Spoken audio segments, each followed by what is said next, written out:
au ikitumika katika sehemu nyingine ambayo hupitia mapitio yale kupeleka katika tumbo, basi hiyo inakuwa inaharibu somo. Kwa maana ikiwa tatumia mfano dawa ya kutia katika pua, ile zile drop, dawa ile matone ile ya kutia puani.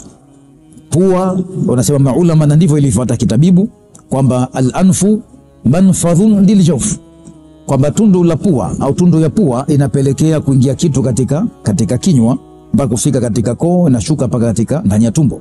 Kwa maana hiyo inafunguza kwa mwenye kufunga.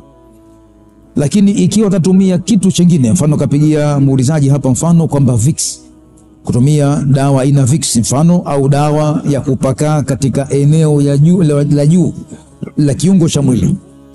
Kupaka sehemu ya juu ya kiungo cha mwili hakufunguzi, kwa sababu haingii katika pua, bali iko katika sehemu la juu la pua.